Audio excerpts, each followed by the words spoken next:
മുമ്പ് കണ്ടിട്ടില്ലാത്ത വിധം തീരദേശത്തെ ഒരു കാഴ്ച മത്സ്യത്തൊഴിലാളികളെ ആശങ്കപ്പെടുത്തുന്നുണ്ട്. തിമിംഗല സ്രാവുകൾ തീരത്തടിയുമ്പോൾ മത്സ്യത്തൊഴിലാളികളുടെ നെഞ്ചിൽ തീയാണ്. കാലം തെറ്റിവരുന്ന കാലാവസ്ഥാ മാറ്റങ്ങളും കടലിന്റെ മാറ്റങ്ങൾക്കൊപ്പം പുതിയ പ്രതിഭാസവും പ്രതിസന്ധിയാവുകയാണ്. 2 ദിവസത്തിനുള്ളിൽ തീരത്തടിഞ്ഞത് 10ഓളം തിമിംഗല സ്രാവുകൾ. ഓരോ തിമിംഗല സ്രാവും ഈ തീരത്തടിയുമ്പോൾ ഉള്ളുപൊള്ളുന്നത്, നെഞ്ചുപിടയുന്നത് മത്സ്യത്തൊഴിലാളികൾക്കാണ്.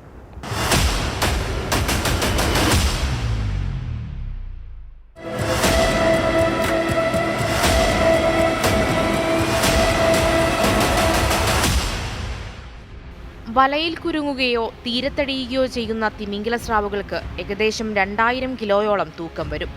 ഇവയെ വലമുറിച്ച് രക്ഷപ്പെടുത്തുന്നതാണ് മത്സ്യത്തൊഴിലാളികളുടെ പതിവ് രീതി.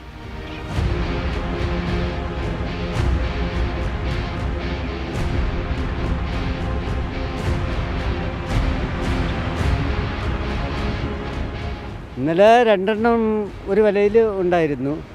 അത് ഒരുപാട് പ്രയാസപ്പെട്ടു. ഉച്ചയ്ക്കാണ് ഒരെണ്ണത്തിനെ കൊണ്ടുപോയത്. അത്രയും പ്രയാസം ഉണ്ടായിരുന്നു. കരയ്ക്ക് തട്ടിക്കഴിഞ്ഞാൽ പിന്നെ വലിയ പ്രയാസമാണ്. ഉള്ളിലാണെങ്കിൽ അതങ്ങ് പോവും.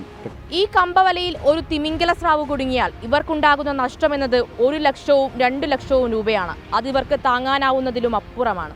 നമുക്ക് കുടുംബജീവിതം പോയി മുമ്പോട്ട് പോകാൻ വേണ്ടി വളരെ പാടാണത്. ഇതൊന്നും തങ്ങത്തില്ല. അത്രയ്ക്കും വേണ്ടി ഇങ്ങനെ കിടന്ന് ഓളം മറിയുന്ന കണക്ക് ഇങ്ങനെ മറിഞ്ഞു ഇങ്ങനെ കിടക്കും. അപ്പം നമുക്കിതൊന്നും കിട്ടുന്നില്ല. ഇത് 30 പേരാണ് ഓരോ വലയും വിടുന്നതാണ്. എല്ലാവരും കുടുംബങ്ങൾ പട്ടിണിയാണ്. ഇപ്പോഴും വലകളെല്ലാം അടിച്ച് കീറിയെടുക്കാൻ ഭയങ്കര നഷ്ടങ്ങളാണ്. ഒരു രീതിയിൽ ജീവിക്കാൻ പറ്റുന്നില്ല. വെറുതെ ഭംഗി വാക്കല്ല, കടലിന്റെ മക്കളാണ്. കാലങ്ങളായി കടലും മീൻപിടുത്തവുമായി ജീവിക്കുന്ന പരമ്പരാഗത മത്സ്യത്തൊഴിലാളികളുടെ ജീവിതമാർഗം തന്നെ സ്രാവുകളുടെ ഈ പതിവില്ലാത്ത ദേശാടനം താളം തെറ്റിക്കുന്നു.